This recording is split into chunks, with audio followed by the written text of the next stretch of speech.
నమస్కారం, నేను doctor Lavanya. Hegde hospital Madhapur బ్రాంచ్లో ఫర్టిలిటీ స్పెషలిస్ట్గా పనిచేస్తున్నాను. ఈరోజు మనం యాంటీ ములేరియన్ హార్మోన్ గురించి తెలుసుకుందాం. ప్రెగ్నెన్సీ ప్లాన్ చేసే స్త్రీలకి, అలాగే ఐవీఎఫ్ ట్రీట్మెంట్కి వెళ్లే వారికి ఈ హార్మోన్ గురించి తెలుసుకోవడం అనేది చాలా ముఖ్యమైనది. యాంటీ ములేరియన్ హార్మోన్ అనేది అండాశయంలో ఉండే ప్రీ యాంట్రల్ ఫాలికల్స్ అనే కణాల నుంచి తయారవుతుంది. రక్త పరీక్ష ద్వారా మనం ఈ హార్మోన్ లెవెల్స్ని తెలుసుకుంటాం. యంగ్ ఉమెన్కి అంటే తక్కువ వయసులో ఉన్న వారికి, అలాగే అండాశయంలో ఫాలికల్ సంఖ్య ఎక్కువగా ఉన్న వారికి ఈ హార్మోన్ లెవెల్స్ నార్మల్ స్థాయిలో ఉంటాయి. వయసు పెరుగుతున్న కొద్దీ సహజంగా ఫాలికల్ సంఖ్య తగ్గిపోతూ ఉంటుంది కాబట్టి ఈ ఏఎంహెచ్ లెవెల్స్ కూడా గ్రాడ్యువల్గా తగ్గుతూ వస్తాయి. మెనోపాజ్ దశకి చేరుకునేటప్పటికి ఏఎంహెచ్ లెవెల్స్ దాదాపుగా 0 లెవెల్కి చేరుకుంటాయి.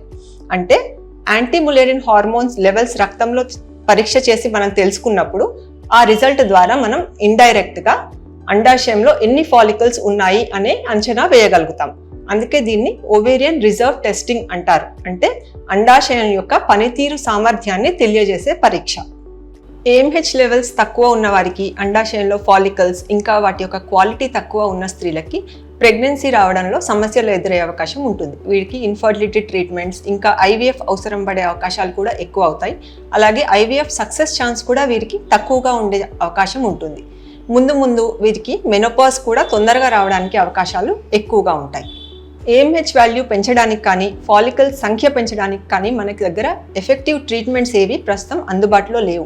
మనం ముందుగానే ఈ ఏఎంహెచ్ వాల్యూ, ఓవేరియన్ రిజర్వ్ గురించి తెలుసుకొని ముందుగానే జాగ్రత్త పడవలసి ఉంటుంది. అందుకే 30 ఏళ్ళు దాటడానికి వస్తున్న స్త్రీలు చదువు, కెరియర్ లేదా పర్సనల్ రీజన్స్ వల్ల ప్రెగ్నెన్సీని కొన్ని సంవత్సరాల పాటు వాయిదా వేయాలి అనుకునేవారు, అలాగే ఐవీఎఫ్ లాంటి ట్రీట్మెంట్స్కి వెళ్ళాల్సి వచ్చిన వాళ్ళు, ఫర్టిలిటీ రిలేటెడ్ ప్రాబ్లమ్స్ ఉన్నవాళ్ళు, అలాగే ఫ్యామిలీలో మెనోపాజ్ కొద్దిగా తొందరగా వస్తుంది అనే హిస్టరీ ఉన్న స్త్రీలు, వీరంతా కూడా యాంటీ ములేరియన్ హార్మోన్స్ చెక్ చేయించుకోవడం చాలా అవసరం. దానివల్ల మనం ముందుగానే ప్రాబ్లం ఏదైనా ఉంటే గుర్తించి ప్రెగ్నెన్సీని కానీ అదర్ లైఫ్ ఆప్షన్స్ అన్నీ కూడా ప్లాన్ చేసుకోవడానికి మనకు అవకాశం ఉంటుంది. Thank you.